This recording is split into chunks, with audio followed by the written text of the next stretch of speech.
안녕하세요. 오늘도 사연 살롱을 찾아주셔서 감사합니다. 저는 현재 하남에 살고 있는 70대 중반의 여성이에요. 저는 60대에 제 인생에서 가장 쓴맛을 보고 현재는 제 또래 친구들과 인생 사막을 즐겁게 살아가고 있네요. 흔히들 인생이 산막이라고 하는데 요새는 그것도 아닌 것 같아요. 부모 밑에 있을 때가 1막이면 결혼하고 2막이고 아이들 대학 보내고 모든 게 끝이라고만 생각했거든요. 그런데 그 뒤에도 또 제 인생이 있더라고요. 오롯이 저 자신만을 위할 수 있는 시간 말이에요. 정말이지 저 하나 잘못되면 그 무엇도 소용없더라고요. 제가 60대에 그걸 얼마나 처절하게 비싼 값을 치르고 깨달았는지요. 오늘 저는 그걸 이야기하고 싶어서 이렇게 사연을 보내게 되었네요. 우리나라 많은 엄마들이 그렇듯이 저 역시 아이들 잘 되는 것만 바라보고 산 사람이에요. 결혼하고 아이들 낳아 40년 정도를 정말 모든 걸 다 바쳤어요. 제 말에 공감하시는 분들 많을 거예요. 우리나라 엄마들이 자식 일이라면 엄청 지극정성이잖아요. 그런데요, 이제 엄마들도 변해야 한다고 생각하네요. 진정으로 나의 인생을 생각한다면 자식들도 적당히 자기들끼리 알아서 인생 문제 해결하게 내버려 둬야 하는 게 맞다 싶어요. 그래야 어려울 때만 손 벌리고 지들 편할 때에는 거들떠도 보지 않는 그런 사람이 안 될 것 같아요. 저는 24세 결혼해서 아들 둘에 딸 하나를 낳아 아이들 교육에 완전히 올인해서 살았어요. 유치원부터 어디가 제일 좋은지 고르고 또 골라서 보냈고 피아노나 미술, 영어 공부는 기본이었고 그 외에도 아이들의 재능을 키우고 앞으로 잘 살게 할 수 있는 거라면 어떻게든 배울 수 있게 해줬어요. 저의 하루 스케줄은 아이들이 학교가 끝나면 차에 태워 각자 학원에 데려다주고 또 끝나는 시간에 맞춰 각자 태우고 다음 선생님에게 데려다주는 것이 주요 일과였어요. 남편 역시 저 못지않게 교육열에 불타는 사람이었기 때문에 제가 아이들 교육에 집중하는 것에 적극 찬성이었어요. 남편이 열심히 돈을 버는 것도 다 아이들 교육을 위해서였죠. 남편은 큰아들이 아빠, 영어 캠프 가는데 돈이 필요해요. 라고 말을 하니 돈을 내는 날까지 만들어 와서 아이 책상 위에 올려놓기까지 했어요. 그때는 미국으로 영어 캠프 가는 애들이 많던 시절도 아니었고 캠프 비용도 꽤 비쌀 때였지만 남편은 아들이 가고 싶다고 하니 두말 않고 돈을 만들어 왔네요. 아빠가 하는 일이 뭐 있겠어. 애들 하고 싶다는 거 마음 놓고 할 수 있게 해줘야지. 놀겠다는 것도 아니고 영어 공부하러 가고 싶다는데. 남편이 대기업에 다녔으니 제가 아이들 교육을 마음 놓고 할 수 있었던 것도 있었어요. 하지만 저나 아이들이 필요할 때마다 돈을 주기 위해 남편은 회사에서 피나는 노력을 했다는 걸 누구도 몰랐죠. 그렇게 열심히 산 남편은 노후를 위해서 부동산으로 재테크도 해서 누가 봐도 저희 가족은 아무 걱정 없을 정도로 기반을 잘 만들어 놓고 퇴직을 했어요. 당시에 저는 남편의 그런 고마움을 잘 모르고 좀 투덜대기는 했어요. 소연이 대학원이나 유학 끝날 때까지는 어떻게 더 다녔어야지. 돈이라는 게 벌어놓으면 벌어놓을수록 좋은 거 몰라? 걱정하지 마. 나 괜찮은 투자처도 있고 아파트랑 건물 사놓은 걸로 애들 결혼시키고도 남으니까. 그러고 나면 당신하고 나하고 여행 다니면서 편하고 즐겁게 살자고. 남편 말대로 저희는 아들들 회사 들어가고 막내딸이 첼로 유학을 다녀올 때까지 저희 부부는 아이들 돈 걱정 없이 뒷바라지를 다 해줬어요. 그렇게 애들 다 키우고 이제 결혼할 일만 남았다 싶었을 때 남편이 이렇게 말했어요. 여보, 우리 지혁이 수혁이도 회사도 다 좋은데 소연이도 대학교 강사로 나가니 이제 결혼은 지들이 알아서 하라고 합시다. 우리 애들한테 할 만큼 했어. 이제는 우리가 누리고 살자고. 그래도 애들 결혼할 때 좀 도와줘야지. 어떻게 나 몰라라 해. 이제 지들이 아껴 쓰면서 돈 모아서 하라고 해. 물론 애들도 결혼 자금 모으겠지만 부모가 안 도와주고 자기들끼리 자립하는 게 어디 쉽겠어. 그래도 해줄 수 있는 건 해주자. 거기까지가 우리 역할이야. 참네. 당신도 애들 일이라면 지치지도 않는구만. 라며 남편은 어쩔 수 없이 제 뜻을 따라줬어요. 그러다 첫째가 결혼할 때 남편하고 갈등을 겪게 됐는데요. 바로 집 문제 때문이었어요. 남편은 20평대 아파트를 해주려고 했는데 그런 집은 쪽팔려서 안 된다고 30평대로 해달라고 조르더군요. 그런데 문제는 큰아들이 뭐 맡겨놓은 것처럼 구는 거였어요. 그건 제가 봐도 큰아들이 너무하다 싶더라고요. 지혁아, 아빠 말씀 들어. 아파트를 안 해주시겠다고 하는 것도 아니고 너네 신혼집으로 적당한 곳을 해준다는 거잖아. 24평이면 작지 않아? 두 식구 사는데 더 넓어서 뭐 하려고? 그건 사는 사람들이 알아서 할 거니까 엄마는 좀 빠져. 엄마가 사주는 것도 아니잖아. 아빠, 나 20평대 아파트면 친구들한테 쪽팔려서 고개도 못 들어. 내 친구들이 어떤 애들인지 몰라서 그래. 아니, 아들 결혼하는데 그렇게 돈 아낄 일이야? 이 녀석, 엄마한테 말버릇이 그게 뭐냐? 그리고 나한테 맡겨놨어? 아주 보따리 내놓으라고 큰소리 떵떵 치는구나. 너보다 훨씬 안 좋은 조건으로 시작하는 신혼부부들도 많아. 엄마 아빠도 그랬고. 아니, 그건 그 사람들 사정이지. 우리 돈 없는 것도 아니잖아. 그리고 자꾸 엄마 아빠 젊을 때 이야기는 왜 해? 지금하고 그때하고 같아? 이런 식으로 하면 나 결혼하고 엄마 아빠 안 찾아올 거니까 그렇게 알아. 그때는 큰아들이 철이 없어서라고만 생각했지. 애가 인성이 덜 됐다고는 깨닫지 못했어요. 애가 서운하니까 막 나가는 것 같아서 남편한테 아이 원하는 대로 해주자고 설득했죠. 지혁이 원하는 대로 해주자. 큰아들이니 좀 더 해준다고 그렇게 생각하면 되잖아. 좋은 일 앞두고 애 마음 상하게 해서 좋을 것도 없고 여기까지만 애들 원하는 대로 해주자. 응? 그러자 남편은 어쩔 수 없이 큰아들이 원하는 34평 아파트를 해줬네요. 그 둘째가 결혼할 때도 막내인 딸아이가 결혼할 때도 저희 부부는 조금씩 마음이 상하는 일이 있었어요. 둘째는 저한테 대뜸 한다는 말이 이랬어요. 우리 아이 생기면 엄마가 키워줘야 돼. 우리 둘 다 바빠서 애 건사 못해. 도우미 쓰려면 돈 너무 많이 들고 엄마 집에서 하는 일도 없잖아.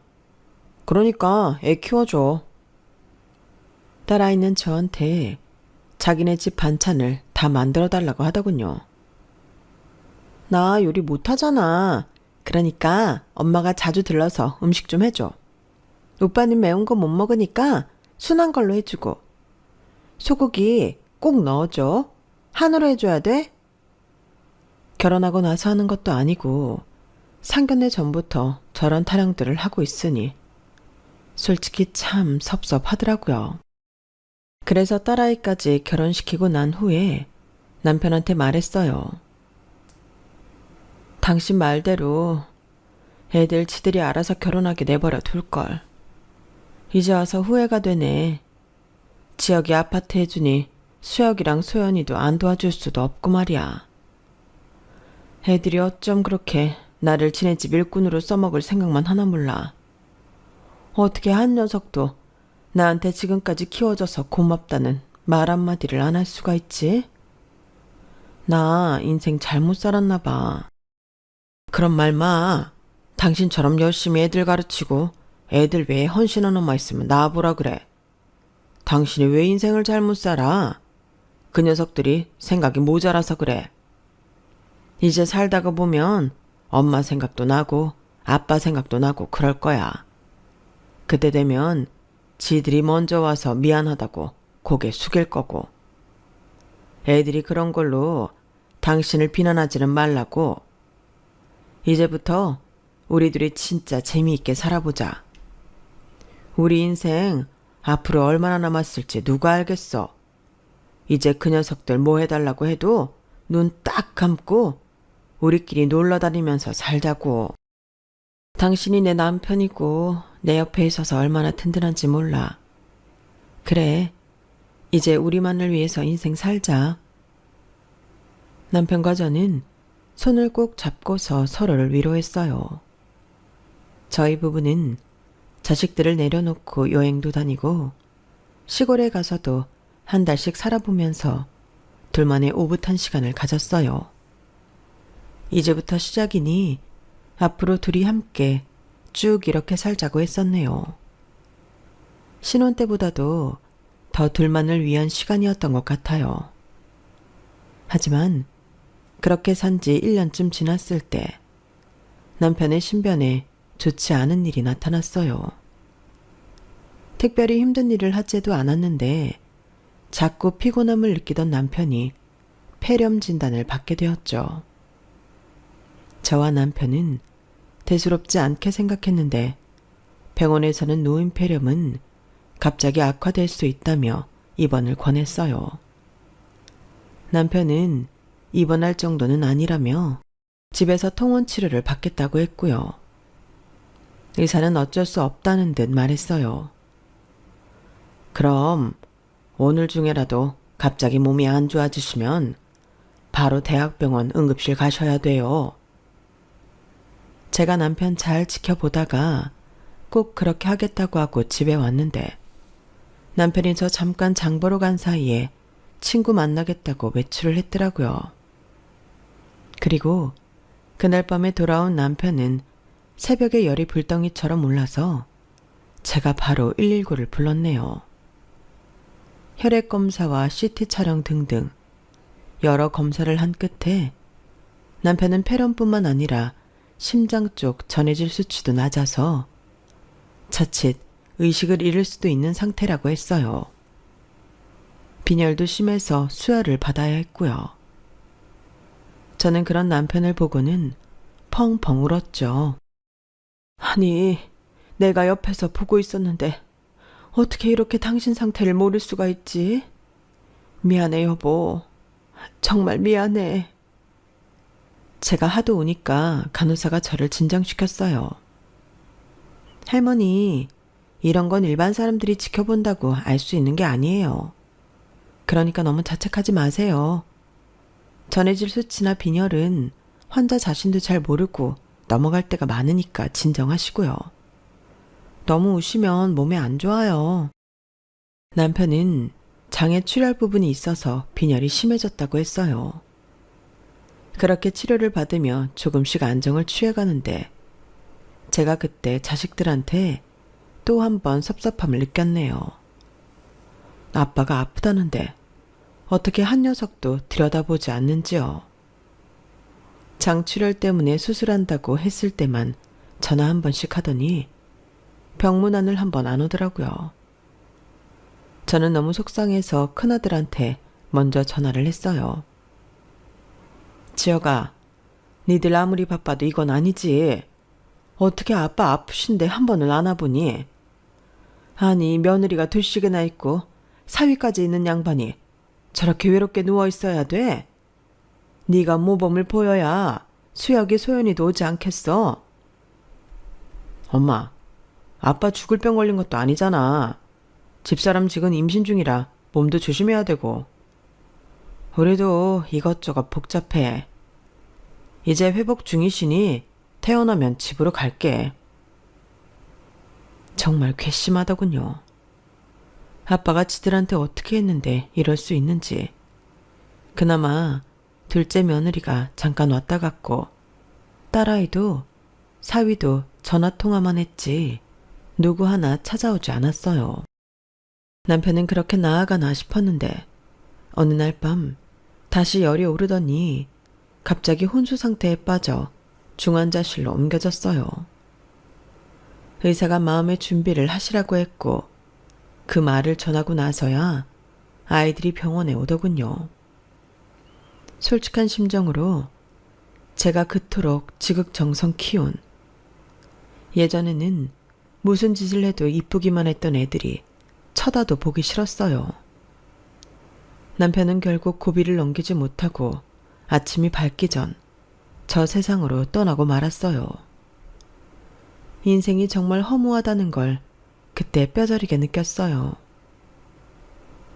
여보, 우리 앞으로 계속 20년은 여행도 많이 다니고 둘이서 노년을 즐기자고 약속했잖아. 근데 당신 먼저 이렇게 돌아올 수 없는 길을 가버리면 난 어떡해. 나 이제 애들도 싫어. 애들하고 있기도 싫어. 당신 아플 때 제대로 위로도 안 해준 녀석들 쳐다도 안 볼래. 나 외로워 여보. 우리 내년에는 스위스 가기로 했는데. 저는 새벽에 빈소에서 남편의 영정사진을 보며 길고 긴 혼잣말을 했어요. 자식들은 다 잠들어 있을 때였죠. 그렇게 장례를 치르고 나서 남편이 유언장을 맡긴 법무법인 변호사와 만나게 되었어요. 남편은 모든 재산을 제가 상속받는 걸로 해놓았더군요. 만에 하나 제가 죽기 전 먼저 자식들에게 재산이 갈 경우에는 반드시 제가 남편이 작성한 서류에 도장을 찍고 제 사인을 해야 한다는 조건이었어요. 남편도 무심한 자식들 때문에 제가 걱정이 됐나 보더라고요. 그때부터 애들이 저한테 안부 전화를 많이 하기 시작했어요. 한 달에 한 번 전화할까 말까한 큰며느리도 그렇고요. 어머니, 잘 주무셨어요? 오늘은 뭐 하세요? 저랑 같이 백화점 쇼핑 안 하실래요? 큰애구나. 백화점은 무슨. 됐다. 나 그런 거 안 좋아해. 너 2달 있으면 출산인데. 백화점 같은 데 다니기는 힘들지 않겠어? 바쁘고 힘들어서 전화도 자주 못하더니 요새는 뭐 그렇게 아침마다 전화냐? 그냥 푹 쉬어라. 제가 쌀쌀맞게 굴자 아이들은 당황하는 것 같았어요. 한 번은 딸아이가 주말에 과일에 굴비를 사들고 찾아왔더군요. 엄마, 아빠 가시고 혼자서 얼마나 쓸쓸해. 엄마가 심심해할까봐 내가 이렇게 왔잖아. 엄마 좋아하는 것도 사왔지. 나 오늘 엄마 옆에서 자고 갈래. 됐다. 나 안 심심해. 책도 읽고 TV도 볼 거야. 주말이면 네 신랑이고 놀러가는 애가 여기는 뭐 타러 왔어? 됐으니까 집에 가. 그리고 나도 과일하고 굴비 있으니까 니네 집 가져가서 먹어. 웬만해서 아이들한테 듣기 싫은 소리 한 적 없는 제가 이렇게 나오니 자식들이 제 눈치를 보더군요. 하지만 제 섭섭함은 쉽게 풀리지 않았어요. 아이들이 이제 와서 저한테 잘하는 것도 다 재산 때문인 게 훤히 보여서 제 자식들이지만 너무 섭섭하더라고요. 제가 남편이 가기 전에는 남편 몰래 애들 집에 가서 반찬도 챙기고 애들 해달라는 것도 해줬었거든요. 하지만 저렇게까지 자기만 아는 녀석들, 그렇게 키운 내가 죄인이다 싶은 마음도 있었고 병원에 한번 제대로 안 온 게 너무 괘씸해서 완전히 거리를 뒀어요. 그러자 자기들끼리 무슨 의논을 했는지 갑자기 아들들하고 딸이 다 같이 저를 찾아왔더군요. 무슨 바람이 불어서 니들이 같이 온 거야? 다들 바쁘지 않아? 가서 볼 일들 봐. 에이, 엄마, 왜 그래? 맞아, 우리 바빠. 바쁜데도 이렇게 시간 맞춰서 같이 왔는데 자꾸 가라고만 할 거야? 둘째 아들이 너스레를 떠니 딸도 옆에서 거들었어요. 맞아, 엄마. 우린 엄마 어버이날 맞이해서 여행 가자고 하려고 온 건데 이러기 있어? 그러자 그때까지 입 다물고 있던 큰아들이 저한테 여행 관련 서류를 내밀더군요. 엄마, 우리 유럽 여행 가자. 아빠랑 스위스 가려고 했지? 그래서 엄마 외롭지 않게 우리가 같이 가려고. 이거 여행자 보험 서류인데 엄마 사인이 필요해. 그리고 이거는 우리가 미국에서 비행기 환승해서 가야 되는데 그것도 엄마가 사인해 줘야 되거든. 됐다. 갑자기 무슨 여행이야? 돈도 많이 드는데. 니네랑 다 같이 어떻게 간다는 거야? 엄마, 돈이 많이 들어서 유럽 바로 가는 거 못하고 미국 경유하는 걸로 가는 거야. 엄마 아빠 돌아가시고 많이 외로워서 힘들어하는 거 우리도 다 알아. 그동안 우리 키우느라 고생하고 좀 편히 살만하니까 아빠 돌아가셨잖아. 그러니까 우리가 좀 더 잘하려고 해. 우리랑 같이 여행 가자. 응? 아이들은 저한테 잘 보여서 남편 유산을 조금이라도 빨리 받고 싶어 하는 게 뻔했어요. 그걸 알고는 있었지만 제 마음에는 아직도 아이들하고 잘 지내고 싶다는 희망 한 자락이 있었나 봐요. 처음에는 안 가도 된다고 사양했지만 아이들이 몇 번씩 찾아와서 권유를 했고 결국 저는 사인을 하고 말았어요. 엄마, 잘 생각했어. 유럽 가서 기분 풀고 오면 우울한 것도 사라지고 생활에도 활력이 될 거야. 우리 셋 다 어렵게 시간 낸 거니까 엄마도 심술 부리지 말고 우리랑 잘 지내야 돼. 라며 큰아들은 바로 여행 준비를 하라며 여행 가방 큰 것도 새로 사주더라고요. 애들이 저한테 미리 짐을 쌓아놓으라고 어찌나 독촉을 하든지 저는 내키지도 않는 여행 준비를 한 달 전부터 하게 됐죠. 그리고 드디어 여행을 떠나는 날이 되었어요. 그런데 둘째 아들 여행 가방이 유난히 작더라고요. 3박 4일 정도에나 어울릴 만한 크기였어요. 수혁아, 너는 그 가방 갖고 되겠어? 열흘 동안 있다 올 건데. 아, 난 지금 별로 필요 없어. 옷도 입던 거 계속 입으면 되고. 라며 계속 휴대폰만 쳐다보고 있더라고요. 그러고 보니 큰아들도 딸내미도 전부 휴대폰 문자만 하느라 정신이 없더군요. 저는 다들 가족하고 일터와 소통을 하는 줄 알고 가만히 있었어요. 뭔가 좀 찜찜하기는 했지만 아이들이 움직이는 대로 저도 따라 움직였고 그렇게 비행기까지 타게 됐네요. 그리고 미국 공항에서 내렸을 때야 저는 제가 혼자라는 걸 알게 됐어요. 내려서 환승통로로 가려고 아이들을 기다리는데 아이들이 아무도 없는 거였어요. 저는 한참을 거기서 서서 기다리다가 뭔가 잘못되었다는 걸 깨달았고 혼자 가방 하나 들고 멀뚱히 서 있는 저에게 공항 직원 한 명이 다가와서 뭐라고 말을 붙이더군요. 저는 잘 못하는 영어로 서툴게 겨우 한국 사람이고 아이들을 기다린다고 하니 저를 어디로 데리고 갔어요. 거기서 한국 게임분이 저에 대해 조회하더니 이러더군요. 어머니, 이 티켓은 여기까지예요. 유럽 환승권이 아니에요. 저는 그 말에 놀라서 그제야 아이들한테 전화를 걸었어요. 큰아들도 둘째 아들도 안 받아서 딸한테 했는데 딸은 바로 전화를 받더니 뭔가 버튼 누르는 소리가 들리더라고요. 그러더니 아이들 떠드는 소리가 들렸는데 정말 충격이었어요. 아씨, 엄마 전화 받을 뻔. 바로 전화 꺼버렸어. 세연아, 그러니까 전화 꺼두라고 했잖아. 형도 전화 껐어? 야, 걱정하지 마. 엄마 영어 못해. 절대 한국 못 와. 여기는 한국인도 적은 미국 중부잖아.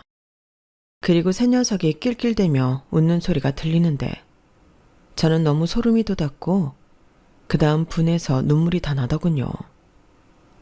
저한테 있는 거라고는 유로 화폐로 바꾼 50만 원 정도가 있었고 신용카드는 일부러 가져가지 않았었어요.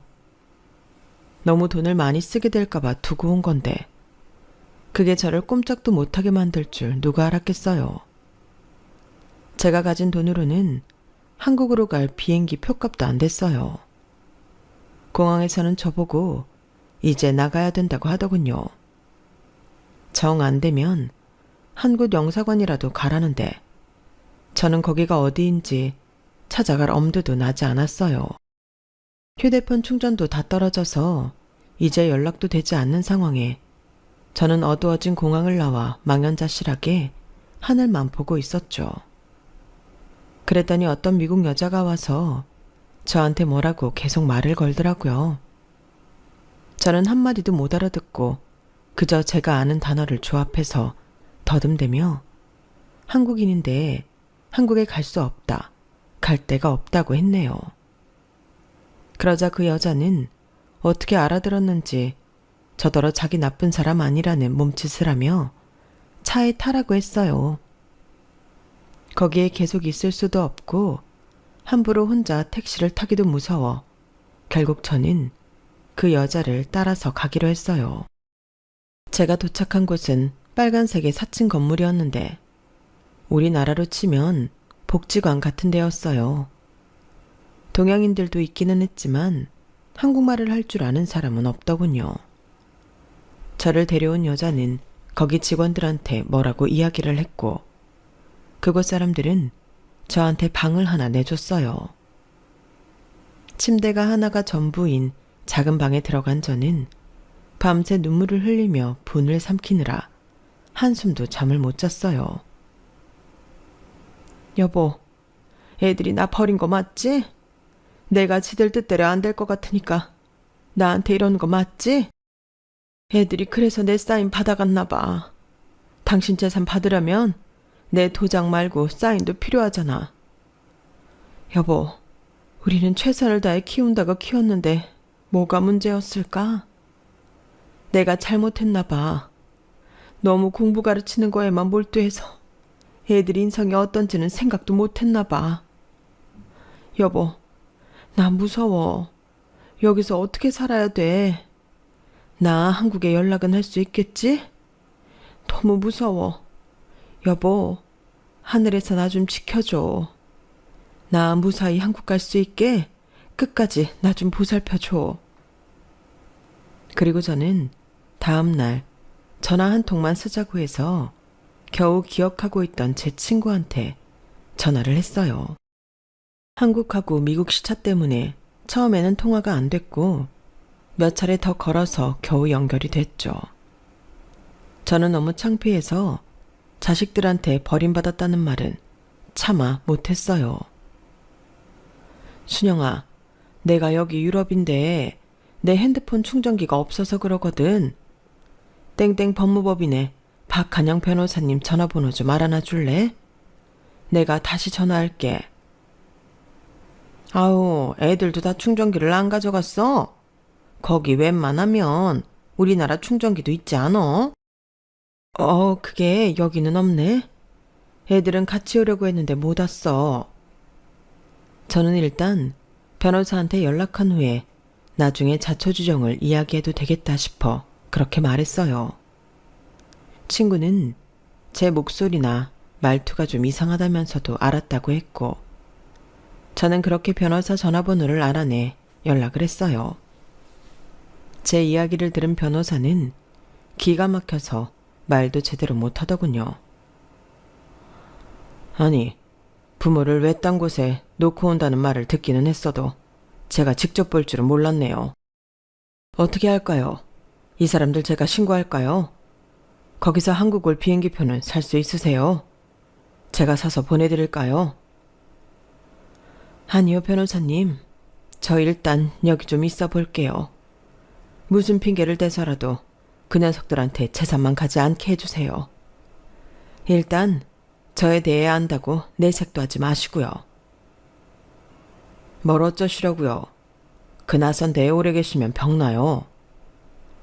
그래도 변호사님하고 이렇게 연락하게 됐잖아요. 저도 좀 생각이 있어요. 저는 전화를 끊고 거기 관리 책임자를 만났어요. 그리고 정말 서툴고 몇 개 안 되는 단어로 여기서 잠깐만 일을 하게 해달라고 했어요. 제가 워낙 간절하게 부탁해서인지 책임자는 알았다고 끄덕했고, 저는 그날부터 거기서 식당 설거지와 건물 청소를 하며 지내게 되었어요. 한국에서도 안 해본 일까지 하며 저는 미국 사람들 틈에서 영어를 배우게 됐네요. 제가 성실하게 3개월을 일했더니 책임자는 저를 부르며 이제부터 조금씩 저에게 돈을 주고 싶은데 그러려면 정식으로 비자가 있어야 한다고 했어요. 저는 그때까지 귀가 트인 영어로 어설프게 돈은 안 줘도 되니 나중에 저 한국 갈 때 비행기 값만 좀 빌려달라고 했어요. 한국에 가서 꼭 갚을 거라고 각서까지 쓰고요. 그러면서 변호사와도 일주일에 한 번은 통화를 했어요. 제가 어머님이 직접 와야 된다고 둘러대긴 했어요. 그랬더니 여사님 계신 곳 찾으려고 하는 것 같네요. 어떻게 할까요? 저는 말씀하신 대로 아무것도 모르는 척 했어요. 계속 모르는 척 해주세요. 제가 갈 때 되면 갈게요. 나중에 저는 제가 선불폰도 살 수 있고 마음만 먹으면 한국에 다시 연락도 할 수 있는 걸 알았지만 일절 연락하지 않고 오로지 복지관 전화로 변호사와만 통화를 했어요. 그렇게 1년이라는 시간을 버틴 후에 저는 어느 정도 생활 영어를 할 수 있게 되었어요. 저는 책임자를 만나서 이제 한국에 갈 때가 되었다며 제가 갖고 있던 유로 화폐를 먼저 건넸어요. 이건 전혀 모르는 저를 위해 방을 내주고 여기서 먹고 자게 해준 데에 대한 감사 표시예요. 그리고 전에 말한 대로 한국에 가면 바로 비행기값 갚을게요. 그러자 책임자는 저한테 아예 비행기 티켓을 건네는 거 아니겠어요? 저를 위해 미리 비즈니스 클래스로 사뒀다면서 뭔가 사연이 있는 것 같은데 잘 해결하길 바란다고 하더라고요. 그리고 나중에 잊지 말고 다시 놀러 오라고요. 저는 그 사람의 마음에 감동해서 정말 고맙다며 이별의 인사를 하고 짐을 챙겨 공항으로 향했어요. 맨 처음 저를 공항에서 발견하고 복지관까지 데려다준 여자에게도 연락을 해서 고맙다고 했더니 일부러 공항에 나왔더라고요. 저보다 20살은 어린 서양 사람이 처음 보는 동양 할머니에게 베풀어준 호의가 너무 고마워. 저는 그 여자를 부둥켜 안고 울었어요. 고마워요, 베키. 내가 이렇게 무사히 한국에 돌아갈 수 있는 거 다 베키 덕분이에요. 나중에 초대할게요. 그때 꼭 놀러 와요. 그럼요. 꼭 초대해줘요. 건강히 잘 가고요. 저는 무려 1년 3개월 만에 한국으로 가는 비행기를 탔어요. 인천공항에 도착하는 순간 갑자기 눈물이 터지는데 주체할 수가 없더군요. 여러 가지 감정이 교차했어요. 여보, 나 계속 지켜줘서 고마워. 나 다시 한국에 왔네. 나 미국에서 정말 무서웠는데 이제는 영어도 할 줄 알고 애들 상대로 머리도 쓸 줄 안다. 어쨌든 무사히 다시 당신이 있는 한국에 와서 너무 기뻐. 제가 펑펑 우니 승무원들이 걱정이 돼서 돌아가며 저한테 괜찮냐고 묻더라고요. 저는 승무원들의 부축을 받으며 비행기에서 내렸어요. 공항 출국장을 나와 변호사님을 만났을 때 그 기분이란 이루 말할 수가 없었어요. 내 고향 땅을 밟는 게 이런 기분이구나 했죠. 여러 가지로 저에게는 남다를 수밖에 없기도 했고요. 여사님, 그동안 얼마나 고생하셨어요. 제가 돈 보내드린다고 해도 그렇게 마다하시고 뭐하러 이렇게 늦게까지 있다 오셨어요. 아무리 그 사람들이 잘해줘도 제가 누굴 믿고 돈 송금을 받겠어요. 또 그런 신세 잘못 지면 괜히 골치 아파지잖아요. 저 거기서 영어 배웠어요. 애들이 그러더군요. 저 영어 못해서 절대 한국에 못 온다고요. 그래서 애들 재산 못 받으면서 애도 좀 태울 겸 그냥 복지관에 숨어 있었어요. 저는 변호사님이 예약해준 호텔에 들어가서 며칠을 쉬었네요. 그리고 변호사님한테 아이들을 사무실로 불러달라고 했어요. 결전의 날이 다가온 거죠. 저는 그제야 친구 순영이한테 연락을 해서 자초지종을 털어놓았어요. 친구는 너무 놀라서 옷이며 화장품이며 있는 거 없는 거 다 챙겨서 헐레벌떡 뛰어왔더라고요.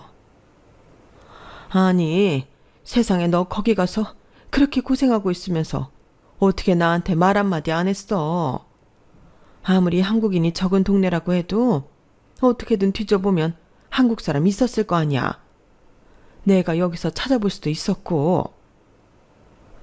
나도 거기서 충격받은 것도 있고 마음 정리할 시간이 필요했어. 이렇게 와줘서 고맙다. 고맙다니 무슨 그런 말을. 내 진작에 알았으면 이놈의 자식들 홍군형을 내줬을 텐데. 내가 오늘 그렇게 할 거야.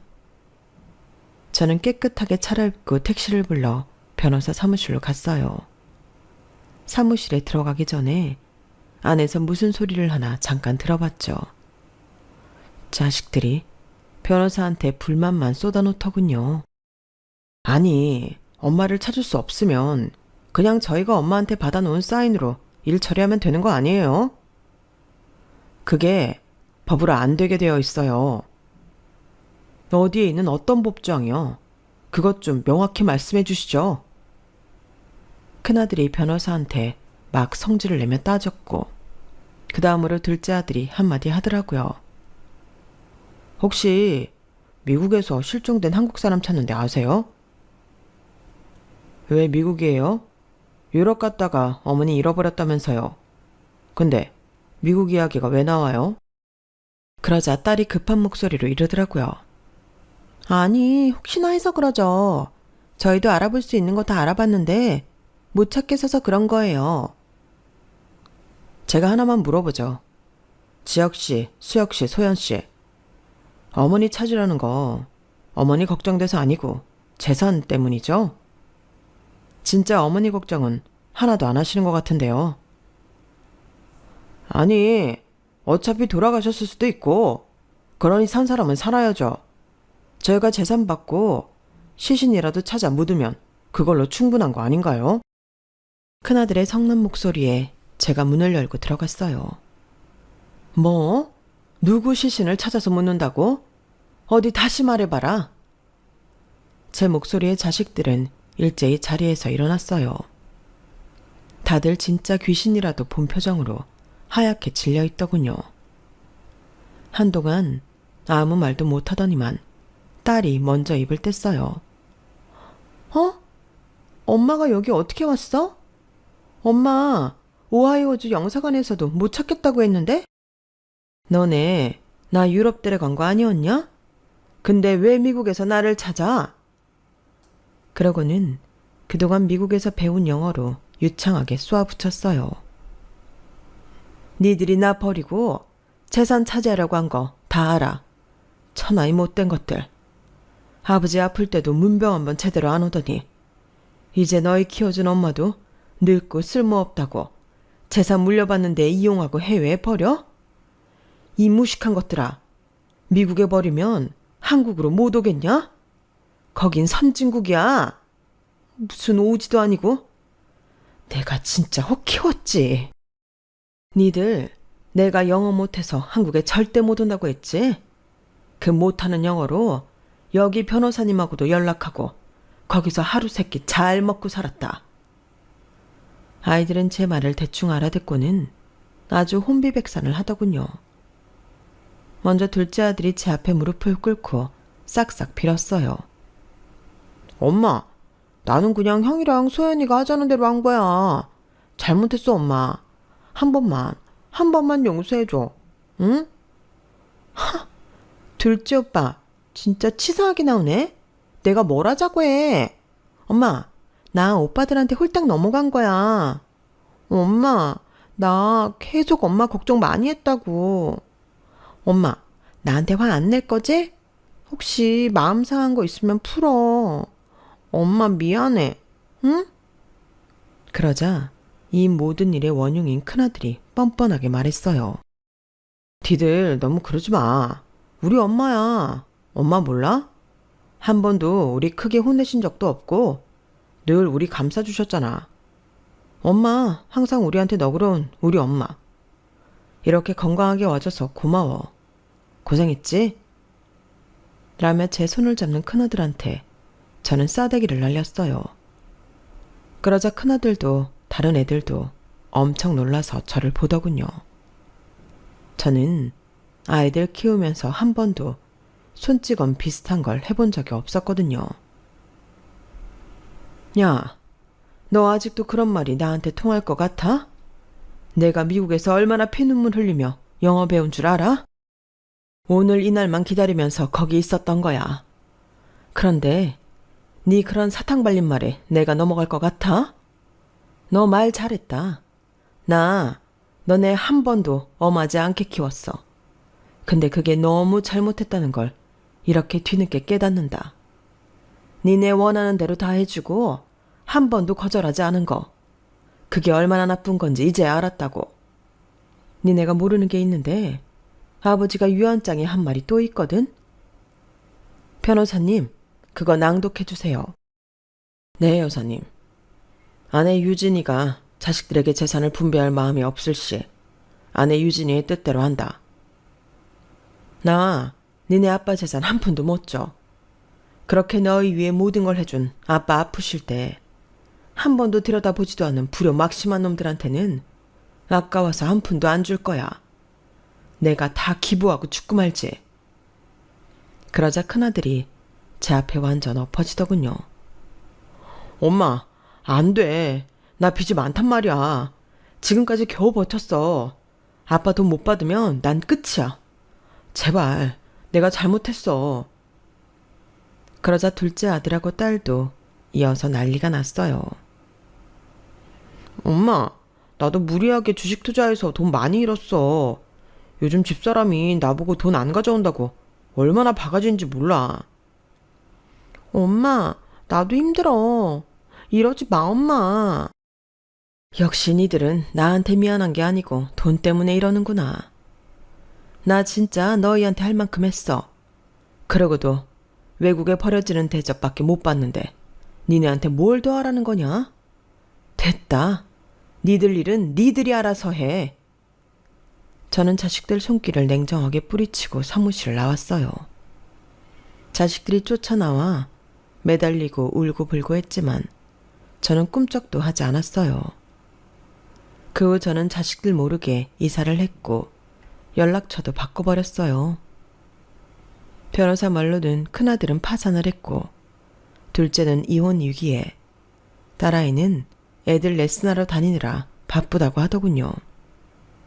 그래도 저는 도와주고 싶은 마음이 눈꽃만큼도 안 생겼어요.